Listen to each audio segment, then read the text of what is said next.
Ok, stay nhạc nè, ngàyนี้ខ្ញុំមានវីដេអូមួយដែលគេធ្វើការ compare វីដេអូការថតលើទូរស័ព្ទ3 model គឺយើងមាន Oppo Find X 9 Ultra ហើយនិង Galaxy Samsung S26 Ultra ជាមួយនឹង iPhone 17 Pro Max ហើយការ compare នេះគឺគេ compare ទៅលើការថតវីដេអូ 4K 60 frame ទាំងអស់គ្នាអញ្ចឹងកុំឲ្យខាត់ពេលយូរតើយើងទៅមើលវីដេអូដែលគេ compare ទាំងអស់គ្នា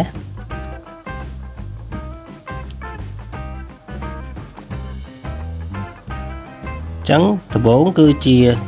ការវីដេអូថត60 frame ចឹងបើយើងមើលភាព detail និង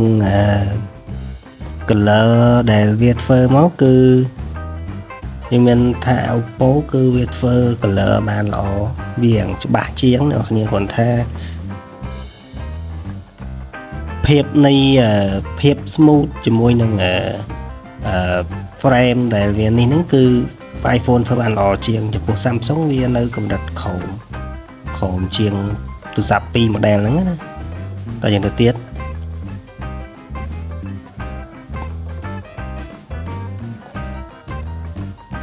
យើងមើល detail ទៅលើឡាននេះដូចគ្នាអ្នកគ្នា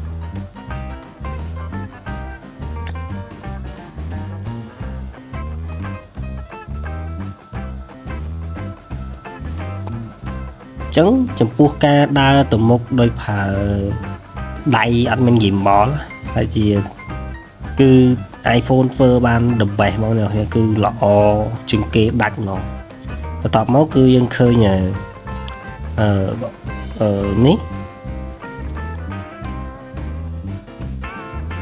ឃើញ Oppo ហើយ Samsung នៅតែនេះវាគុណភាពអត់សូវល្អជាងគេណាគ្នាគាត់ថា Oppo វាច្បាស់គុណភាពវាច្បាស់ជាងគេ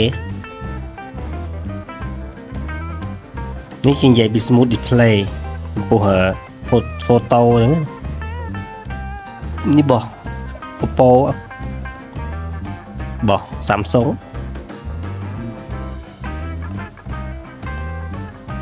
នេះបោះ iPhone អញ្ចឹង Oppo គឺថតរូបល្អជាងគេ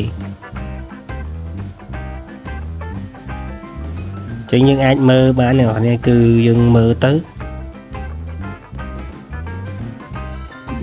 color Oppo វាដិតស្អាតនេះនេះ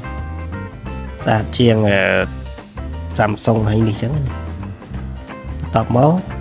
យើងមើលទៀតទៅវា Samsung ស្អាត iPhone វាល្មមវិញទៅលើរូបភាពតាមភ្នែករបស់ខ្ញុំ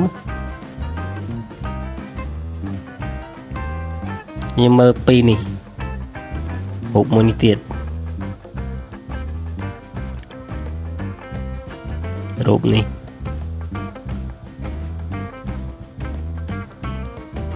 របស់ iPhone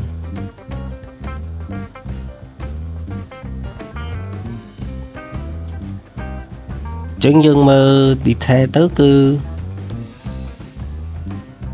color វាមានតាមនេះចឹងណារបស់ Oppo វាគេចាក់ color ដិតជាង Samsung វាស្រាលបន្តិចចំពោះ iPhone វា color ធម្មជាតិតែចំពោះខ្ញុំស្រឡាញ់ color លើ Oppo ជាងចឹងណាគ្នាចំពោះការថតរូបអយសាច់ detail អី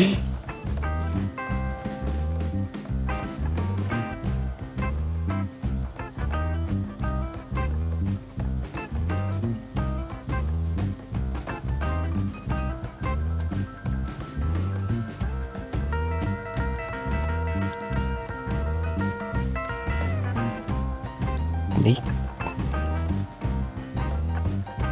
បើយើងមើលទៅរូបវាមិនជាខុសគ្នាមែនទេអ្នកគ្នា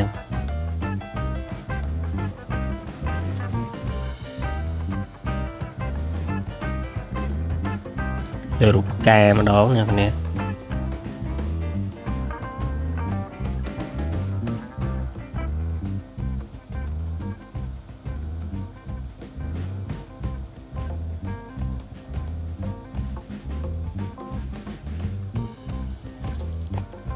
ចឹងចំពោះការថតផ្កាយើងមើលទៅ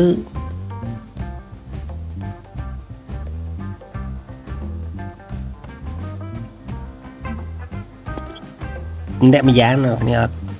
ខ្វះលើខ្វះគ្នាមែនទេគាត់ថា Oppo វា color យ៉ាងដិតជាង lens វាធំជាងអញ្ចឹងណាវាទាំង detail ជាងតិចនិយាយទៅការថតរូបAndroid វាអាចថាល្អជាង iPhone ណាគ្នាពោះវីដេអូ iPhone ល្អជាងវាមានចំណុចខ្លាំងរៀងខ្លួននេះទៅលើកាមេរ៉ាវីដេអូហើយនិងកាមេរ៉ារូបភាពចឹងកន្លែងនេះយើងមើលទៅiPhone ពលឺវាជះអត់ដល់ហ្នឹងណាពោះបោះOppo ជាមួយនឹង Samsung វាយ៉ាងនៅភ្លឺជាង iPhone ហើយ Oppo វាភ្លឺជាង Samsung ទៀតចឹងទៅ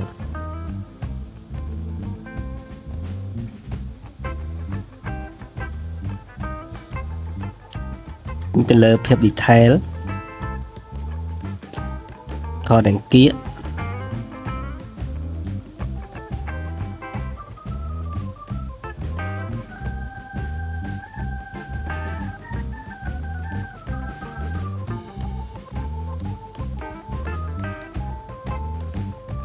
ចឹងយើងអាចមើលបានអ្នកគ្នាចំពោះការថតគៀក